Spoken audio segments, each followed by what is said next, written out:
निर्देश दिए थे, गाइडलाइंस की थी कि किस प्रकार से जो है, जैसे राहुल जी ने पूरे प्रदेश में घूम के लोगों के से फीडबैक एकत्रित किया हुआ था उसकी यात्रा के दरमियान, उसके बाद न्याय यात्रा के दरमियान। सुनिए फिर से बंद हो गया। तो ये जो फीडबैक हमारे पास जो था, जो जब लोकसभा चुनाव थे, उसी तरह से हरियाणा के असेंबली इलेक्शन में भी 360 डिग्री हरियाणा का प्रतिभाव क्या है, उनकी उम्मीद क्या है लोगों से, वो प्रतिभाव झेलने के लिए एक मैनिफेस्टो कमेटी का गठबंधन किया गया और निश्चित किया गया कि लोगों के बीच में जाके उनसे संवाद कर से उनके प्रतिभाव लेके एक मैनिफेस्टो की रचना की जाए। और उसके लिए जो कमेटी बनाई, उसकी ओर से कार्रवाई जो शुरू हुई, उससे आपको अवगत कराने के लिए हरियाणा प्रदेश कांग्रेस कमेटी मैनिफेस्टो कमेटी की ओर से आपको आमंत्रित किया गया है।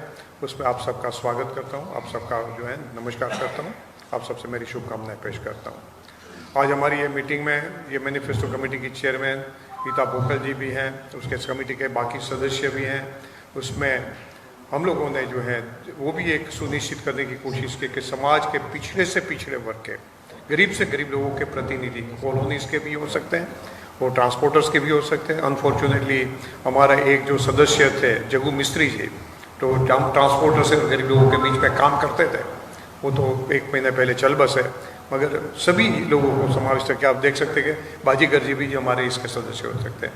और नॉट ओनली दैट, हमारी जो कमिटीज हैं हर डिस्ट्रिक्ट में, गीता जी आपको इन्फॉर्मेशन देगी, चांदवी जी आपको भेज देंगे, 20-25 जो है मेन सब्जेक्ट्स जो होते हैं, जो जहाँ से आम लोगों की ज़िंदगी पर वो बड़ी असर करते हैं, वो सब्जेक्ट को लेते हुए उसकी सब कमेटीज बना दी गई हैं। उसके साथ एक एक जो है मैनिफेस्टो कमेटी के सदस्य को जोड़ दिया गया है।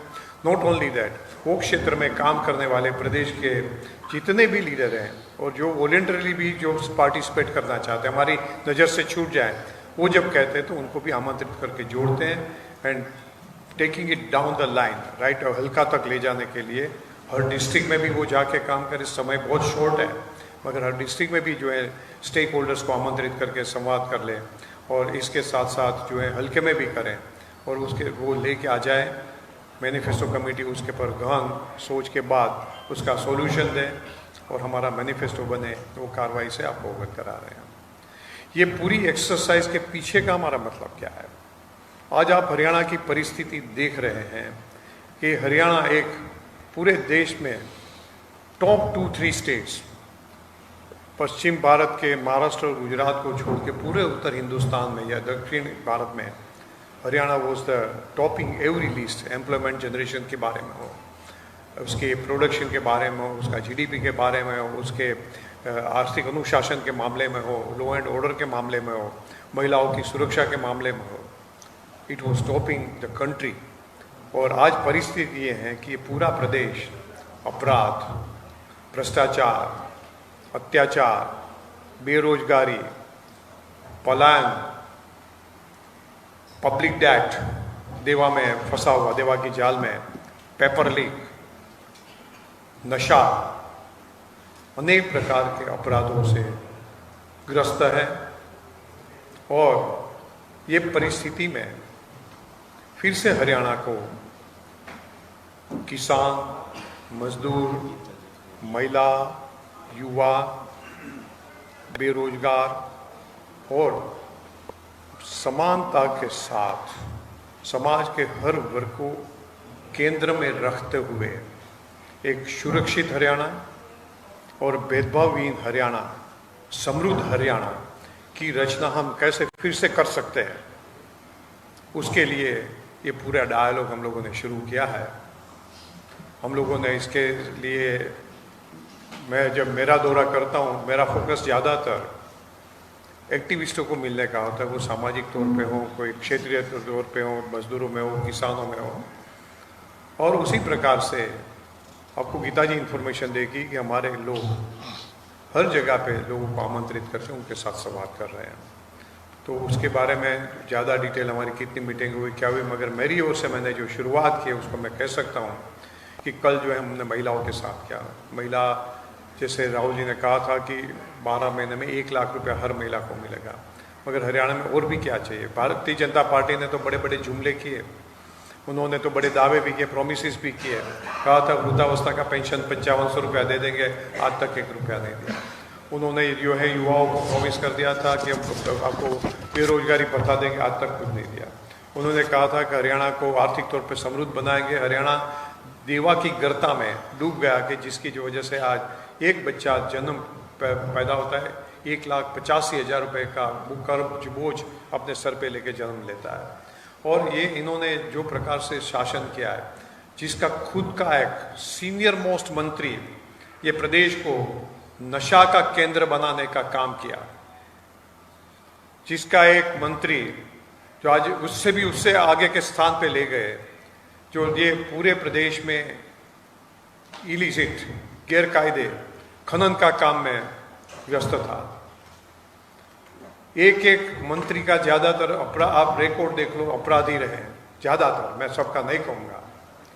और ऐसे अपराधी की जो महिला उत्पीड़न के लिए उसकी खुद की सीआईडी ने कहा है कि ये अपराधी है और उसकी एफआईआर कंफर्म होनी चाहिए, उसके बाद भी जिसका मुख्यमंत्री कहता है कि उसके सामने ना तो कोई इंक्वायरी होगी ना कोई जांच होगी, मगर उसको मंत्री पद के तौर पे सुरक्षा दी जाएगी जिससे वो जेल में न जाए।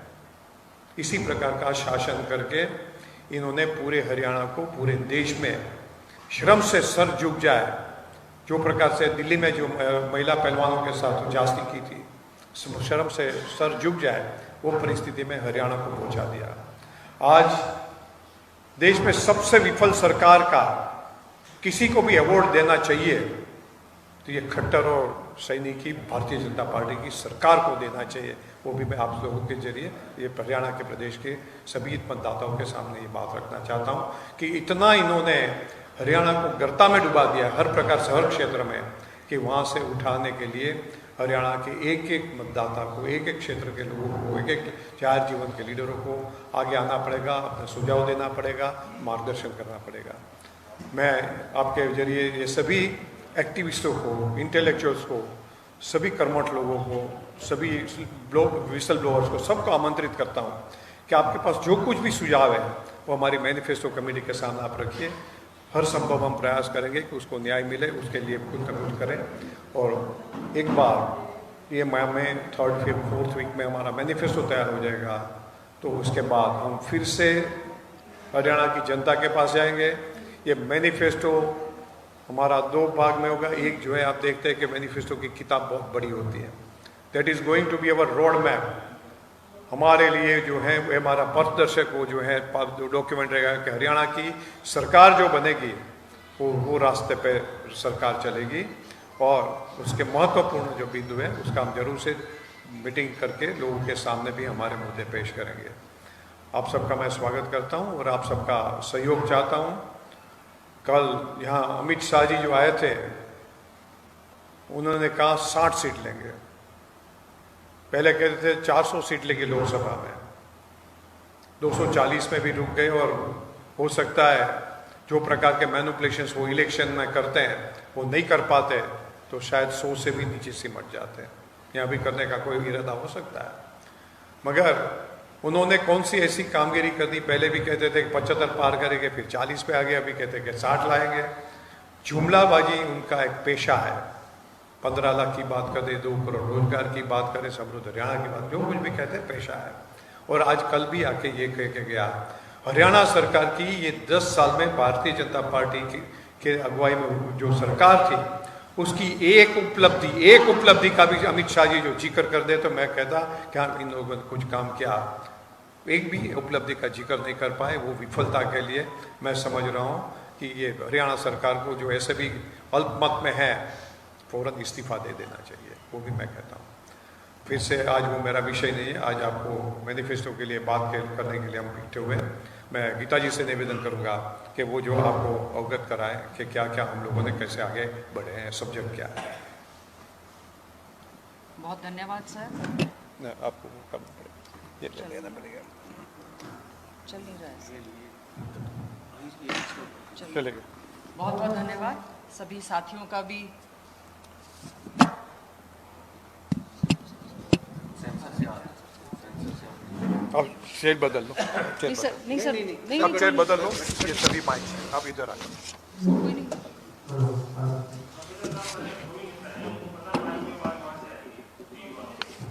नहीं सर प्लीज। नहीं, इसमें कोई हरकत नहीं। आप तो जानते हैं, मैं नॉट दैट फसी about any kind of the protocol.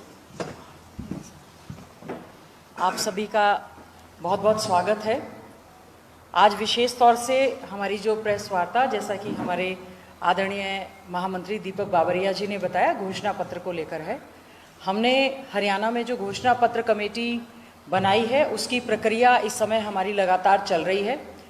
हमने करीबन 17-18 सब कमेटीज़ का गठन किया है। सब कमेटीज़ हमारी सभी जगह पर, सभी जिलों में वो अच्छे ढंग से कार्य करने का प्रयास कर रही हैं।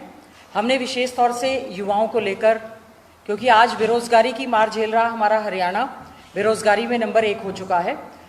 बेरोजगार युवाओं के लिए, उनको पक्की नौकरी देने के लिए, किसानों के लिए, जिस प्रकार से किसानों के साथ हरियाणा, न केवल हरियाणा में बल्कि पूरी देश भर में इस तरह का जो हालात बने हैं, तो हम ये चाहते हैं कि हमारा जो मैनिफेस्टो बने,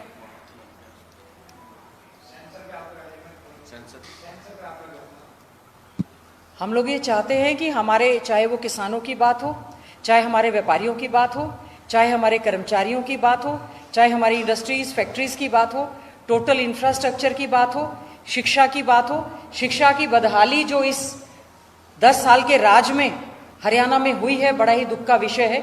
शिक्षा जो है बीजेपी के प्रायोरिटी सेक्टर में कभी रहा ही नहीं। वही हालात हेल्थ के साथ हुए हैं और विशेष तौर से मेडिकल एजुकेशन के साथ हुए हैं। और चाहे हमारा शेड्यूल कास्ट हो, बैकवर्ड क्लास हो, चाहे माइनॉरिटीज़ हो, हमारी पूरी 36 बिरादरी, सभी चीज़ों को लेकर हमने जो है एक प्रयास किया है कि हम बहुत ही अच्छा एक घोषणा पत्र हरियाणा में देने का काम करें। जो हमारा घोषणा पत्र होगा वो एक मार्गदर्शक रहेगा और आदरणीय हमारे प्रभारी जी के मार्गदर्शन में हम लोगों ने पहले भी हमने घोषणा पत्र बनाए, लेकिन मैं ये समझती हूँ हमारे लिए बहुत ही बड़ा एक मार्गदर्शन है। जिस प्रकार से हमारे हम सबके नेता आदरणीय राहुल गांधी जी ने, हमारे राष्ट्रीय अध्यक्ष आदरणीय मल्लिकार्जुन खड़गे जी ने एक प्रयास किया, राहुल गांधी जी ने जो भारत जोड़ो यात्रा की, भारत जोड़ो न्याय यात्रा की, सभी से बातचीत जो उन्होंने की, संविधान को बचाने की बात कही, लोकतंत्र को बचाने की बात कही, संवैधानिक संस्थाओं को बचाने की बात कही, युवाओं के हित में बात कही, महिलाओं के हित में बात कही, और जो राष्ट्रीय स्तर का हमारा ऑल इंडिया कांग्रेस कमेटी का घोषणा पत्र निकल कर आया, मैं समझती हूँ सबसे बड़ा यही हमारा इंडिया गठबंधन में आज हमारी जो अच्छी परफॉर्मेंस रही है। और विशेष तौर से हरियाणा में भी कांग्रेस पार्टी ने बहुत ज़्यादा अच्छी जो परफॉर्मेंस दी है। हम 5 सीटें बहुत थम्पिंग मेजॉरिटी के साथ जीते हैं और जो 5 अलायंस के साथ हम लोग जो हारे भी हैं उसमें भी हमारी परफॉर्मेंस अच्छी थी। वो जो हमारी न्याय पत्र जो हमारा था, न्याय की गारंटी थी, मैं समझती हूँ उसका बहुत बड़ा एक अहम रोल रहा। तो यही हम चाहते हैं कि आज हरियाणा हमारा सोशल जस्टिस में सभी को न्याय मिले और सभी का इसमें भला हो। हरियाणा जो हमारा 1 नंबर राज्य था, चाहे वो हमारी प्रति व्यक्ति आय में था, चाहे खिलाड़ियों के मान सम्मान में था, चाहे वो शिक्षा के क्षेत्र में था, चाहे स्वास्थ्य के क्षेत्र में था, हमारे बच्चे जो हैं लगातार टॉप कर रहे थे। जिन बच्चों को ये सरकार यहाँ पर जॉब नहीं दे पा रही है उनको इनएलिजिबल घोषित कर रही है और वो बच्चे हमारे IAS तक में टॉप करने का कार्य कर रहे हैं। जिस प्रकार की पिछले दिनों आपने देखा होगा नीट की परीक्षाएं हुई हैं, सरकार ये मानने को तैयार नहीं है। हमारे हरियाणा में जो पेपर लीक लगातार हुए, बच्चों को केवल कच्ची नौकरी सक्षम या HKRM के माध्यम से देने का ये सरकार काम कर रही है। नीट की परीक्षा को लेकर मैं विशेष तौर से कहना चाहूंगी, बार बार इस सरकार ने दावे किए कि हम हर जिले में मेडिकल कॉलेज खोलेंगे। एक भी मेडिकल कॉलेज वो बता दें जो इस सरकार के राज में, एम्स की बात हुई थी, उसके सिवाय फाउंडेशन के एक कल्पना चावला मेडिकल को यूनिवर्सिटी कन्वर्ट किए जाने की बात थी, कोई मेडिकल कॉलेज, कोई यूनिवर्सिटी नहीं हुई। बच्चों के साथ अन्याय हुआ। जो नीट का इतना बड़ा मुद्दा, हमने इसको बहुत ही मजबूती के साथ रेज करने का एक प्रयास किया है कि जो NTA है, नेशनल टेस्टिंग एजेंसी की पर पूरी तरह से प्रश्न चिन्ह लगाता है। जो मामला सुप्रीम कोर्ट में आ जाए, और बड़ा दुख होता है कि यहाँ के इंचार्ज प्रभारी जो धर्मेंद्र प्रधान जी HRD मिनिस्टर हैं, उन्होंने पहले ही दिन NTO को क्लीन चिट देने का काम किया। तो युवाओं के भविष्य के साथ जो खिलवाड़ हो रहा है, हम बस आज का मेन मुद्दा हमारा यही है कि हम लोगों की पूरी होलिस्टिक अप्रोच रहे और हर विषय पर, चाहे वो छोटी सी छोटी बिरादरी है या छोटा सा छोटा हमारा व्यक्ति है, जो एरिया है, हमारी कोई ढाणी है, कोई मोहल्ले हैं, जैसे हमने कल नारी न्याय चौपाल की थी और जो है हमारी झुग्गी झोपड़ियों से संबंधित न्याय चौपाल हुई। फिर हमने इलेक्टेड पंचायती राज के जो हमारे इलेक्टेड लोग हैं या म्यूनिसिपल कमेटी या कॉरपोरेशंस के इलेक्टेड लोग हैं, चाहे मेयर हैं, डिप्टी मेयर हैं, पंच हैं, सरपंच हैं, उनसे हमने संवाद करने का काम किया। हमारा इंडस्ट्रीज वालों से एक संवाद जो है न्याय चौपाल के रूप में हुआ है। हमारा माइनॉरिटीज को लेकर यमुनानगर में एक चौपाल जो है, हमारी माइनॉरिटीज न्याय चौपाल जो है वो एक ऑलरेडी हो चुकी है। किसान न्याय चौपाल जो है हमारी हिसार में हो चुकी है, हमारी सिरसा में हो चुकी है। एग्रीकल्चर को लेकर हुई है, हमारी बेसहारा आवारा पशुओं को लेकर एक बहुत बड़ा चिंता का विषय जो हुआ है उसको लेकर हो चुकी है। हमारे जो एजुकेशनिस्ट हैं उनके साथ हुई है। शिक्षा में किस प्रकार से सुधार किया जाए उसको लेकर हमारी जो सब कमेटी है वो इस समय कार्य कर रही है। हेल्थ, मेडिकल एजुकेशन और मेडिकल के साथ साथ सैनिटेशन को भी हमने इसमें लिया है। स्वच्छ पेयजल को भी हम लोग चाहते हैं कि अच्छा पीने के लिए हम लोग पानी दें, इसको लेकर भी चर्चा हुई है। साथ ही साथ में हमने हमारी जो सब कमेटी है उसमें ये विषय भी रखा है कि जो हमारे पत्रकार बंधु हैं उनके लिए भी किस प्रकार से एक न्याय चौपाल का आयोजन किया जाए, इसके लिए भी हमने कुछ विषय मीडिया से संबंधित भी रखने का इसमें हमने प्रयास किया है। और जो हमारा चाहे वो शेड्यूल कास्ट है, बैकवर्ड क्लास है, बैकवर्ड क्लास में सबसे ज़्यादा हमने पिछड़ा वर्ग ए, अति पिछड़ा वर्ग को लेकर भी हमारी दिल्ली में बहुत बड़ी एक हमारी न्याय चौपाल हुई, जिसमें हमारे सभी बिरादरी उसमें जो आती थी, चाहे उसमें हमारे धोबी समाज से थे, नाई समाज से थे, हमारे खाती समाज से थे, या जिस भी समाज से हमारे जो वहाँ पर हमारे प्रबुद्ध समाज के हमारे कुछ एनजीओज हैं, सेल्फ हेल्प ग्रुप्स हैं, सभी लोगों ने आकर अपने सुझाव देने का काम किया। हमारा यही प्रयास है कि हम ये मैनिफेस्टो न केवल एक बंद कमरे में बैठकर घोषणा पत्र का निर्माण करें, बल्कि सभी से संवाद करके एक न्याय पत्र के रूप में एक अच्छा जो है घोषणा पत्र प्रदेश में देने का काम करें। जिस प्रकार से आज प्रदेश में माहौल बना है, मैं केवल 1 मिनट में अपनी बात समाप्त करूंगी। पिछली बार जो हमारी भारतीय जनता पार्टी की सरकार बनी और जेजेपी ने पोस्ट अलायंस किया, उसके बाद घोषणा पत्र बीजेपी का भी था, उन्होंने खोलकर नहीं देखा, जेजेपी का भी था, उन्होंने भी खोलकर नहीं देखा। एक घोषणा हुई थी कि बीजेपी और जेजेपी मिलकर जो है एक कॉमन मिनिमम प्रोग्राम तय करेंगे। अनिल विज जी की अध्यक्षता में एक कमेटी बनी थी, उसकी भी कोई भी मीटिंग नहीं हुई। मैं आपके माध्यम से आदरणीय हमारे महामंत्री जी यहाँ पर बैठे हैं, मैं उनका बहुत धन्यवाद करना चाहूंगी। इन्होंने एक जो बहुत ही अच्छा प्रयास किया है कि जिस प्रकार से हमारा राष्ट्रीय स्तर पर घोषणा पत्र हुआ है तैयार, उसी प्रकार से हम घोषणा पत्र अपना ये तैयार करेंगे। और जो हमारा 2005 का, 2009 का, 2014 का, 2019 का घोषणा पत्र भी हमने जो घोषणाएं की थी, आपने देखा होगा जब हमारी सरकार बनी, हमने हमारे घोषणा से ज्यादा आदरणीय चौधरी भूपेंद्र सिंह हुड्डा जी के नेतृत्व में कांग्रेस पार्टी की सरकार ने घोषणाओं से ज्यादा बढ़कर कार्य करने का प्रयास किया है। तो यही मैं कहना चाहूंगी। और बहुत सारी योजनाएं, परियोजनाएं इस सरकार ने विशेष तौर से गरीब वंचित परिवारों के लिए, पिछड़ा वर्ग के लिए इन्होंने जो बंद कर दी, तो आदरणीय चौधरी भूपेंद्र सिंह हुड्डा जी ने और हमारे अध्यक्ष जी ने कहा है कि जो योजनाएं 10 साल के कांग्रेस राज में, हमने चौधरी भूपेंद्र सिंह हुड्डा जी के राज में कांग्रेस पार्टी ने जो शुरू की थी, और इस सरकार ने विशेष तौर से 100-100 गज के प्लॉट देने की बात थी, गरीब बच्चों को स्टाइपेंड स्कॉलरशिप देने की बात थी, पोस्ट मैट्रिक स्कॉलरशिप देने की बात थी, राजीव गांधी स्कॉलरशिप देने की बात थी, अंबेडकर मेधावी छात्र योजना देने की बात थी, नए से नई यूनिवर्सिटीज बनाए जाने की बात थी। बड़े ही दुर्भाग्य की बात है, जहां शिक्षा का अधिकार कानून आया है, जहां पर एनईपी, नेशनल एजुकेशन पॉलिसी ये लोग लेकर आए, बार बार जब खट्टर साहब यहाँ से मुख्यमंत्री थे, उन्होंने कहा था कि न्यू एजुकेशन पॉलिसी 2020 को हम 25 में लागू कर देंगे, और आज तक उन्होंने इसका कोई रोड मैप नहीं किया, कोई स्टेक होल्डर्स से नहीं बात की, कोई ई कंटेंट नहीं बनाया, कोई वर्कशॉप नहीं बनाई। तो शिक्षा इनके लोअर प्रायोरिटी पे रही है। यही कारण है कि सरकारी स्कूल ज्यादातर बंद करके भिवानी बोर्ड को इनका बंद करने का जो प्रयास इस समय चल रहा है। हमारा सबसे महत्वपूर्ण प्रयास हमारा रहेगा अच्छी युवाओं को शिक्षा देना और जॉब ओरिएंटेड शिक्षा देना, ताकि हमारा बच्चा जो यहाँ से पलायन कर रहा है, वो नशे की चपेट में जो आ गया है, सबसे बड़ी गंभीर समस्या है, हम उसका समाधान करवा पाएं। नक्शे की चपेट में आए युवाओं के लिए भी हमारा जो है, हमारा घोषणा पत्र में इसमें हम लोगों की एक प्रायोरिटी सेक्टर रहेगा। जी धन्यवाद। जी हमारा जो है विशेष तौर से कल हमने झुग्गी झोंपड़ी वालों से भी हमारा एक पंचकुला में एक न्याय चौपाल का हमने इसमें आयोजन किया था, जिसमें हमारी कच्ची जो कॉलोनियां हैं या ऑथराइज्ड या अनऑथराइज्ड कॉलोनियां हैं, जिनका जीने का अधिकार बनता है कि उनको किस प्रकार से अच्छी जिंदगी दे पाए, बिजली की व्यवस्था करवा पाएं, स्वच्छ पेयजल की व्यवस्था करवा पाएं।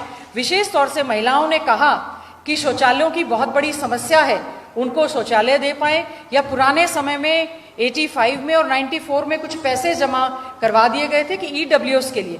जिस प्रकार से हम लोगों ने शहर में हमने गांव में 100-100 गज के प्लॉट और उस पर मकान देने का एक प्रयास किया था, 200 लीटर की टंकियां टूटी देकर पानी देने का काम किया था, उसी प्रकार से शहर में रह रहे गरीब तबके के लोगों को भी किस प्रकार से हम कॉलोनी या उनको आवास प्रोवाइड करवा पाए, इसके लिए भी। और साथ में रेडी फड़ी हमारे पास, चाहे वो अनाज मंडी से रिलेटेड कोई मामला आया, सब्जी मंडी से लेकर आया है, फल मंडी से लेकर, इससे हमारे व्यापारी भाइयों ने भी दिया है, हमें आड़तियों ने भी देने का काम किया है।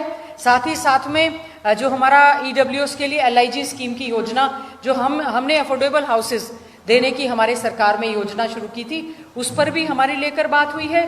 रेडी फड़ी वालों ने भी कहा है कि हमें पक्का स्थान चाहिए, नहीं तो हमारे साथ काफी बड़ा एक अन्याय होता है। तो हमारा जो घोषणा पत्र है, ये हमारी सरकार के लिए जो एक रोड मैप रहेगा, हमारा उसमें यही प्रयास है कि सब लोग साथ ही मिलकर, न केवल ऑल इंडिया कांग्रेस कमेटी के द्वारा जो हमारे मैनिफेस्टो कमेटी के सदस्य बनाए गए हैं, उनके अलावा भी जो भी साथी, जो भी व्यक्ति, जो भी group, NGO, self help group, या जो यहाँ पर बहुत ही अच्छे से कार्य कर रहे हैं, हमने सभी को न्योता दिया है कि वो आए और इस घोषणा पत्र में बनाने के लिए आप हमारा मार्गदर्शन करें। हम आपकी बात को सुनेंगे, अपनी बात कम कहेंगे, आपकी बात को सुनेंगे, और वो हमारी घोषणा पत्र में आपकी आवाज बनकर आने वाले समय में हम उम्मीद करते हैं कांग्रेस पार्टी की जो सरकार बनेगी, उसमें हम अपनी घोषणाओं से भी ज्यादा बढ़ चढ़कर कार्य करने का प्रयास करेंगे। सर आप आ जाएं प्लीज। आप पिताजी ने आपको सबको काफ़ी डिटेल में दिया है, मैं फिर से दोहराऊंगा एक ही सेंटेंस में कि हमारा घोषणा पत्र होगा दैट विल बी आम आदमी centric, working class, middle class. मैं मिडिल क्लास को भी जोड़ता हूँ, शहरी इलाकों में ज़्यादातर मिडिल क्लास भी होते हैं, जो आज की डेट में 70% से भी ज़्यादा लोग अपने टू एंड्स मीट आउट करने की स्ट्रगल में रहते हैं। और वो सभी लोग जो है शिक्षा, आरोग्य से बड़े त्रस्त है, महंगाई से बड़े त्रस्त है, और इसमें से क्या सोल्यूशन निकल सकता है, वो सोल्यूशन हम देने का हमारा भरपूर प्रयास रहेगा। हम once again I invite everybody, आप सबको भी। गुजरात में मैं मैनिफेस्टो कमेटी का चेयरमैन था, तो मैंने सभी पत्रकार मित्रों को भी आमंत्रित किया था, आपके एसोसिएशन जो होते हैं, कि वो क्या चाहते हैं। तो ये जो है, ये जो बनेगी सरकार, हरियाणा के हर एक समाज की, हर एक व्यक्ति की सरकार होगी, उसकी भावना उसमें होगी, उनके मन की बात अंदर होगी, नहीं कि हमारे कोई विशेष कोई क्लास की बात होगी। आप सबका मैं बहुत धन्यवाद करता हूँ। सर प्लीज आप इधर ही आ जाएं। Sir please.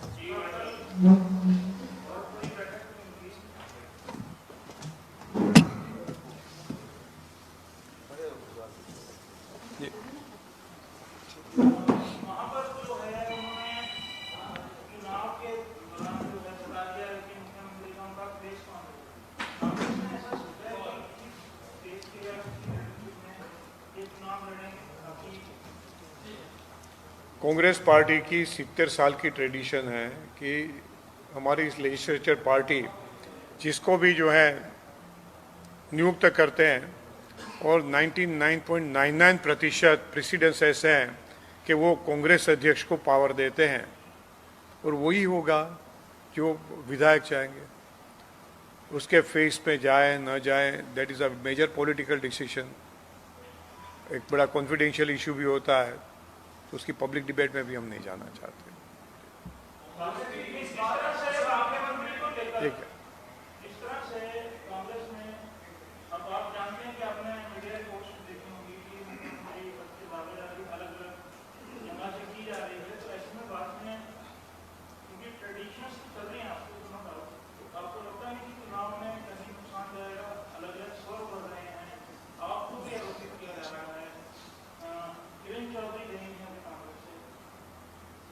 लास्ट ईयर जो स्टेट में चुनाव हुए में इसमें एक स्टेट में कम से कम 5 उम्मीदवार थे सीएम फेस के, कोई डिसाइड नहीं हुआ था। और आप देख सकते हैं कि भारी जंगी बहुमत से कांग्रेस पार्टी वहाँ चुन के आई थी। तो यहाँ हरियाणा में भी जो है वही होगा कि भारी जंगी बहुमत से कांग्रेस की सरकार बनने जा रही है। एक एक एक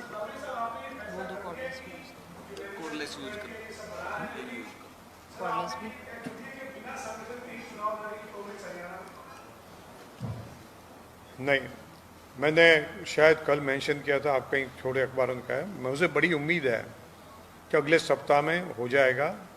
हमारे महामंत्री, आईसीसी के महामंत्री ने इसके लिए एक विशेष कोई एक मीटिंग का आयोजन का भी प्लानिंग किया है, और मैं समझ रहा हूँ 2-4 दिन में वो हो जाएगी, कोई ना कोई हल निकल जाएगा।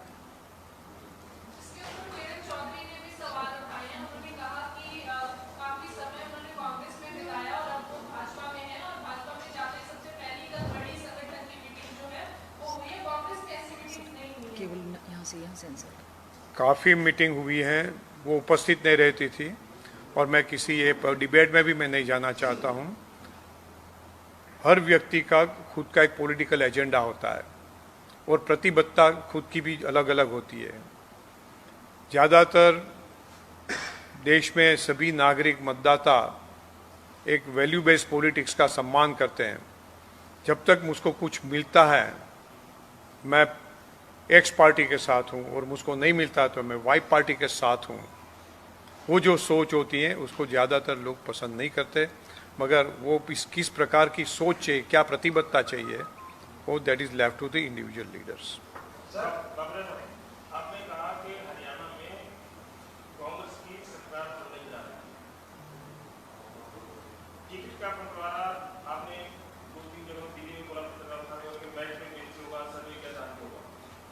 लोकसभा में आपके जो बंटवारा था वो इसके आधार पे क्या होगा, मैच के आधार पे, सर्वे के आधार पे क्या होगा, जीत सकने वालों की क्या होगा।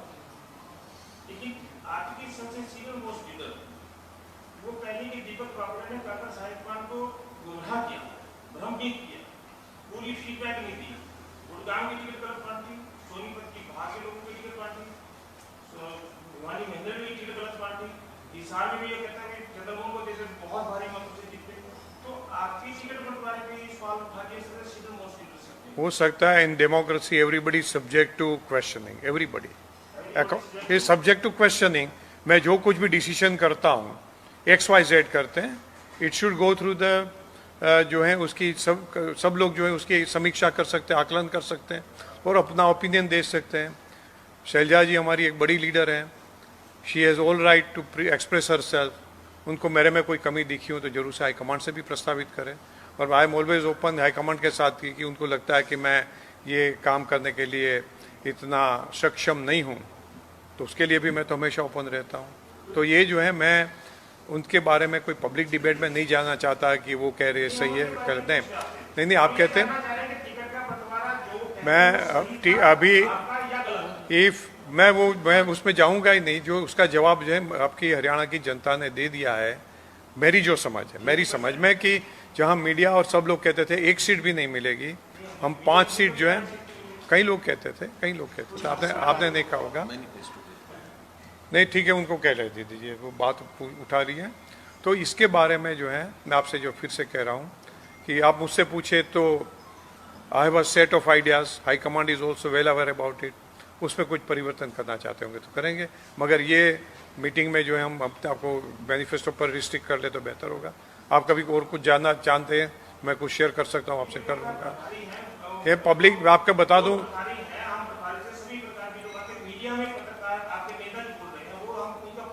नहीं, उसका मैं आपसे कह रहा हूँ,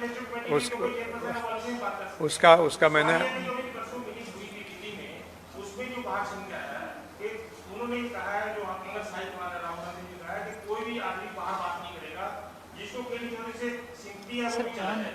क्या ये बात सच है? वो जो है आपसे सभी चर्चा हो गई, बाकी की मैं जो है वहाँ जो बात हुई थी उसके आगे चर्चा करने तो हम आपसे 1-to-1 बात करूँगा। सर, आपने एक पत्र जारी किया था लोकसभा चुनाव, आज मैनिफेस्टो अगर किसी की भूमिका ऐसी थी तो उसका टिकट की दावेदारी जो है कमजोर हो गई। ऐसे कुछ लोगों की शिकायतें आपके पास आई है चुनाव में? लेट दैट स्टेज कम, आएगा। मेरे पास डेटा तो काफ़ी है, फिर देखेंगे। सर, भाजपा ने कहा है कि वो गठबंधन नहीं करेगी चुनावों में, क्या कांग्रेस करेगी? अभी आज की डेट में तो कोई प्रस्ताव नहीं है। मैं आप सभी साथियों से मेरा निवेदन है कि आप मैनिफेस्टो के लिए आज पूछें, वो सब विषय के लिए फिर से वो जब समय आएगा फिर से हम एक प्रेस करेंगे।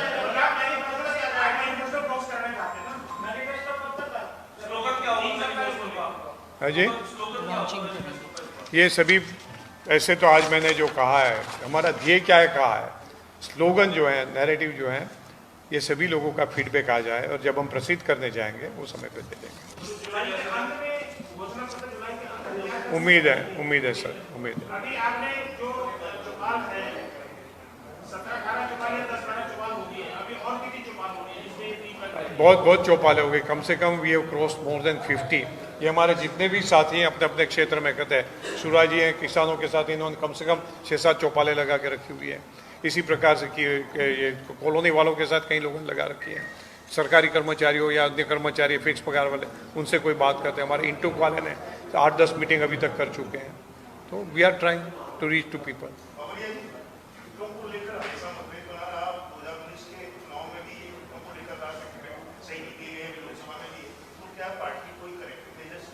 ये विषय वेणुगोपाल जी का है, क्योंकि मेरे सामने जब उन्होंने कहा कि मेरे डिसीजंस ठीक नहीं थे, तो my immediate next competent authority to review my decision is our general secretary organisation and Congress president, वो आपको बताएंगे।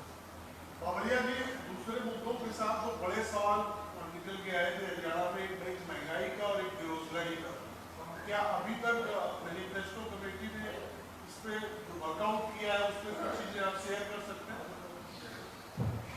बेरोजगारी की बातें, कल जो हमारी वो मीटिंग जो हो रही थी ये लोकल बॉडीज़ के प्रतिनिधि के साथ, उसमें भी एक सोच था कि रोजगारी को लोकल बॉडी में भी वो टैक्सेशन का स्ट्रक्चर ऐसा ना जो बता रहे थे, कुछ आपके यहाँ गार्बेज टैक्स लगा दिया। एक MSME के जो हैं उसके बारे में कह रहे थे 20,000 रुपया पर मंथ वो गार्बेज टैक्स का लगा दिया।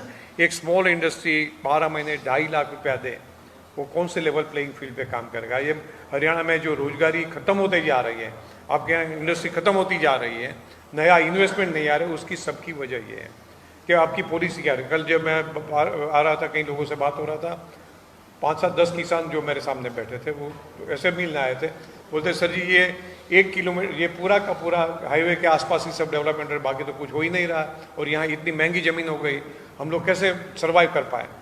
और ये जो डेवलपमेंट होना चाहिए, तो जहाँ तक UPA की सरकार थी सब थी, तो इंसेंटिव सब्सिडीज सब everything was link with the employment generation. आपकी पॉलिसी जो होती है इन्वेस्टमेंट अट्रैक्ट करने की, वो जो है रोजगार सर्जन के साथ जुड़ी हुई होती है। यहाँ तो इन्होंने खत्म कर दी, प्रधानमंत्री ने कह दिया कि 1 किलोमीटर का एरिया कॉरिडोर बन जाएगा, और उसके बड़े बड़े उद्योगपति मित्र हर स्टेट के 10-5% बड़े लीडर होते हैं, वो ज़मीन वो खरीद लेते हैं और करोड़ों रुपया बना रहे हैं, लोगों की लूट हो रही है। तो ये जो है आपकी बात सही है, we are more focus to it. मगर मैं आपसे एक चीज़, आप जब पूछा है तो कहूँ, वो जुमले में नहीं जाएंगे। मोदी जी ने मध्य प्रदेश और राजस्थान में वो कहा कि हम भी 450 रुपये, तेलंगाना वहाँ की हमारी कर्नाटका सरकार ने 450 रुपये में सिलेंडर देना शुरू किया, गैस सिलेंडर। इन्हें कहा कि ये हम भी यहाँ 450 रुपये में देंगे, मोदी की गारंटी है। और जैसे ही चुनाव खत्म हो गया, उसका बहुमत हो गया, वो सिलेंडर फिर से 1100 रुपये का हो गया। तो जुमलाबाजी के लिए नहीं, इससे we need to do something concrete. और वो जो है आप जब भी मैनिफेस्टो आएगा निश्चित रूप से देंगे। मैंने पहले ही यहाँ कहा कि our employment generation is also one of our major objective. महंगाई, मैंने वहाँ भी ये भी कहा, महंगाई is link with essential commodity, और शिक्षा और आरोग्य के साथ जुड़ा हुआ है, हाउसिंग के साथ जुड़ा हुआ है। एक वो बात कर लें, फिर से रिपीट करना पड़ेगा आपको।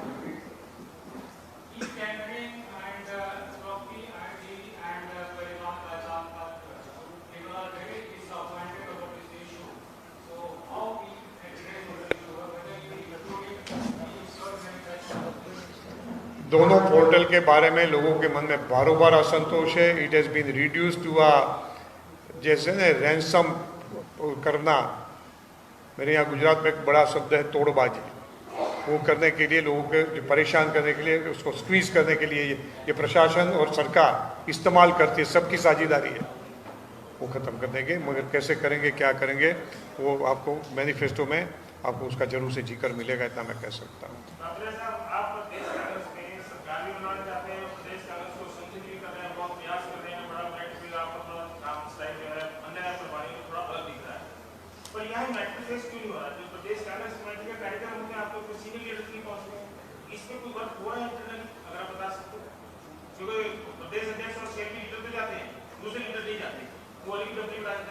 आपको चुनाव से पहले लेटर दायर करना पड़ता है कि उनकी यात्रा में की जाएगी, तो वो ध्यान रहे, आपको खुद लेटर दायर करना पड़ता है, उनकी यात्रा होगी।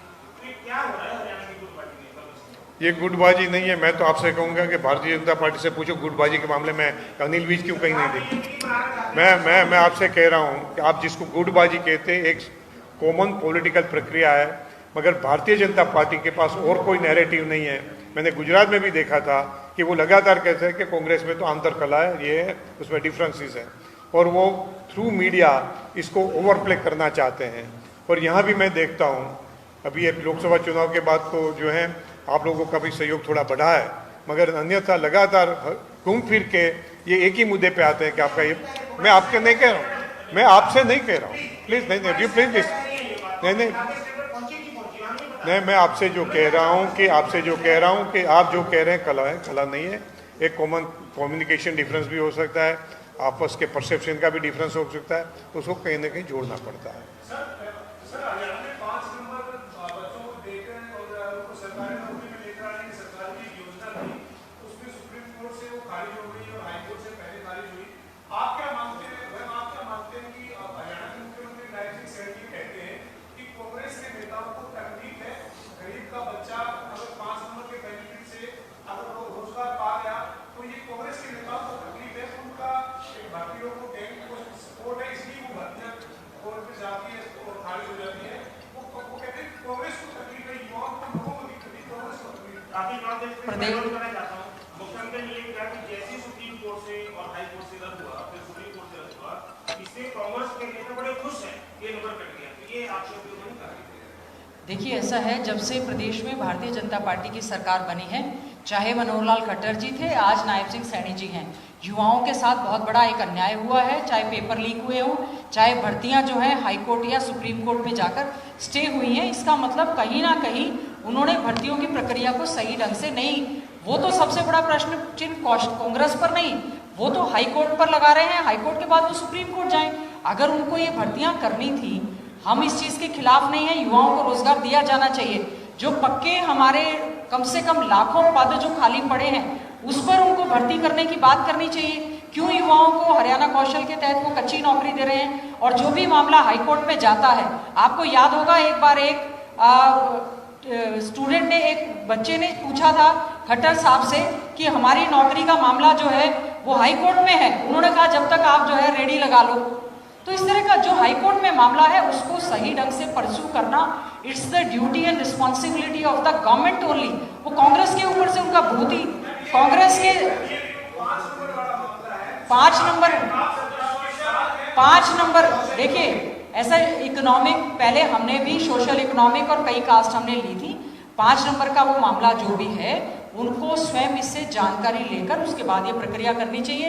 सबसे बड़ा अन्याय तो ये हुआ है जो बच्चे जिनको रोजगार मिल गया और उसके बाद उनको आपने जो है वो उस पर भर्ती पर रोक लग गई।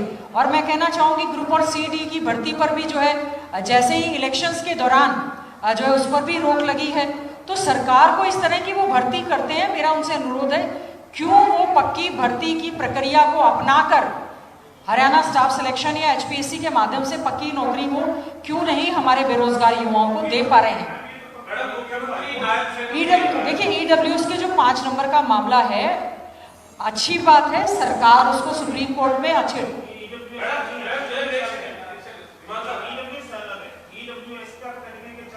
स्पेशल कैटेगरी 5 नंबर जो इन्होंने जो क्राइटेरिया, देखिए जो क्राइटेरिया बनाया है, हम युवाओं को नौकरी देने के खिलाफ नहीं है, लेकिन जो क्राइटेरिया बनाया है, कईयों को उसमें बेनिफिट मिला और कईयों को जो बेनिफिट नहीं मिला, ये सरकार की कार्यप्रणाली पर प्रश्न चिन्ह लगाती है। आइए सांसद महोदय, आपका स्वागत है। मुख्यमंत्री नायब सैनी ने कहा है कि इस फैसले के बाद भी हम रिव्यू में भी जाएंगे, जरूरत पड़ी तो हम विधानसभा में इसको लेकर आप सपोर्ट करेंगे उस बिल को या नहीं? देखिए, अगर वो हाईकोर्ट जा रहे हैं, सुप्रीम कोर्ट जा रहे हैं, रिव्यू डाल रहे हैं, हम लोग वो क्या विधानसभा में लेकर आते हैं। हमारा प्रयास रहेगा कि बच्चों को रोजगार मिलना चाहिए। इनकी नियत और नीति में ही पूरी तरह से खोट है। वो विधानसभा में अगर लाते हैं तो कांग्रेस, अगर वो लाते हैं तो हम लोग देख लेंगे। अगर वो लाएंगे, हम युवाओं के हित में जो भी सरकार फैसला लेना चाहती है, हम सपोर्ट करेंगे। केवल और केवल युवाओं को इन्होंने बहकाने का काम किया है। धन्यवाद आप सबका, थैंक यू। चलिए, आप सबका बहुत बहुत धन्यवाद। बाद में बात करते हैं, गुप्ता जी मैनिफेस्टो पे रखें फोकस, बाद में बात। डाइवर्ट हो जाए। आप 1 to 1 बात करते हैं। बोले वरुण जी आए हैं, 2 मिनट चला लेते हैं। नहीं, आप ही। बात करना चाहें? हाँ जी,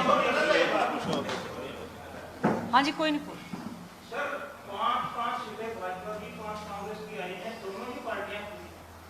कल ये डिस्कशन हुआ, बीजेपी इसलिए उत्साहित है, जो क्लेम कर रहे हैं कि कितनी विधानसभा 46 विधानसभा सीटों का वो मानते हैं कि उन्होंने बढ़त या जीत हासिल की है, और 44 कांग्रेस के बताते हैं कि कोलैबोरेशन के साथ, जहां आप गठबंधन में उसके साथ कांग्रेस ने इसको जीत हासिल की।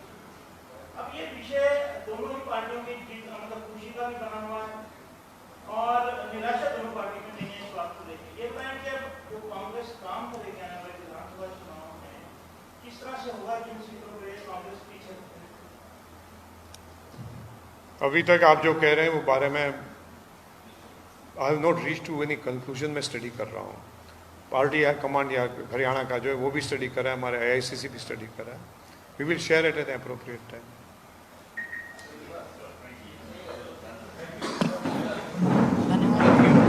आप सबका बहुत बहुत आपका सबका बहुत ही धन्यवाद, बहुत ही